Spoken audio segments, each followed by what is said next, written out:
आपके 2 मिनट लूँगा। मंशूर की किसी हद तक बात जैगम नकवी साहब ने कर दी। असल जो सूरत हाल आपके सामने है कि आपका दारा भी मुतासर हुआ है, बाकी लोग मुतासर हो रहे हैं। हमारे जो अंदाजे के मुताबिक पूरे पाकिस्तान में 5,000 के लगभग हमारे साफ़ी दोस्त और मीडिया वर्कर्स निकाले गए। उसके बाकी जो हालात थे ही थे, लेकिन कुछ हमारे लोग भी जिम्मेदार हैं, हम लोग भी जिम्मेदार हैं, हमारे बाज़ लीडरान भी जिम्मेदार हैं।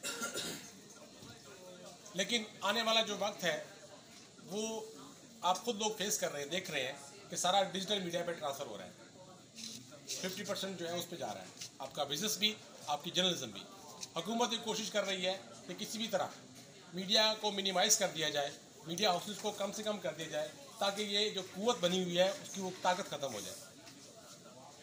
जहाँ और बहुत से इश्यूज़ हैं, वहाँ एक सबसे बड़ा मसला ये भी है कि क्या ये हम इसको इस तरह ही उन्हें देंगे? क्या हम बोलेंगे नहीं? क्या हम कुछ नहीं करेंगे?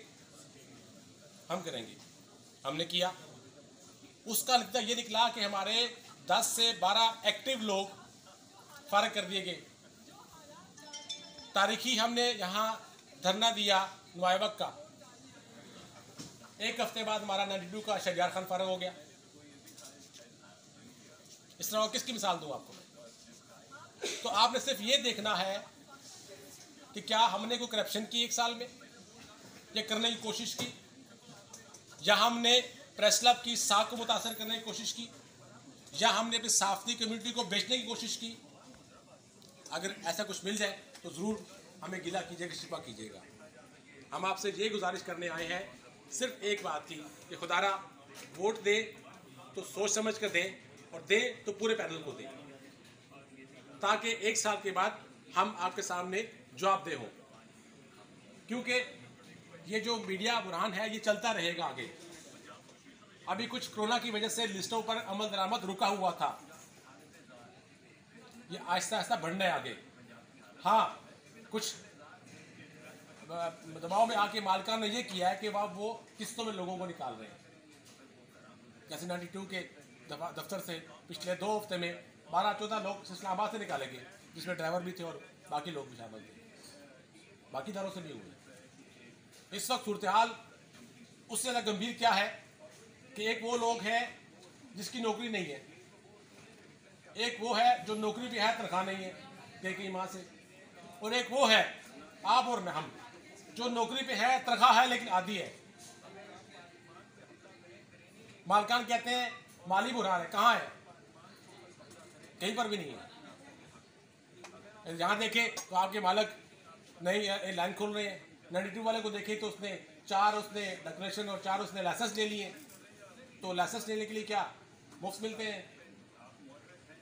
तो ये एक गठजोड़ है। हुकूमत के खिलाफ हमने भी आवाज़ उठाई, नारेबाजी की, हमने वहाँ प्रोटेस्ट किया कि हुकूमत मालिकान का गठजोड़ जब तक चलता रहेगा इससे बुरे हालात होंगे।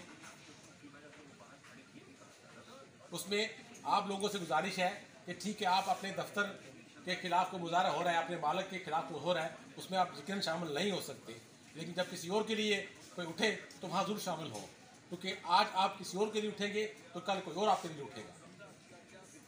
तो ये गुजारिश तक आपके सामने है। बाकी आपने 1 साल में देख लिया क्या हमने किया कि 425 लोगों को निकालने के लिए हमें किन किन मराहल से गुजरना पड़ा। अभी भी लिस्ट मुकम्मल नहीं है, 2787 पे लिस्ट चली गई है, मुकम्मल नहीं है।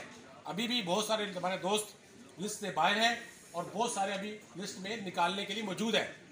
वो हम आपको पहले की तरह आपसे वादा करते हैं, वो इंशाल्लाह विदिन नो टाइम आपको लिस्ट ऐसी बना के देंगे कि जिस पे किसी को कोई एतराज़ नहीं होगा। मुस्तकिल एक मेंबर का वोट नंबर होगा, उसकी तस्वीर के साथ होगा, ताकि जारी जो वोटिंग होती है वो मुकम्मल ख़त्म हो जाए।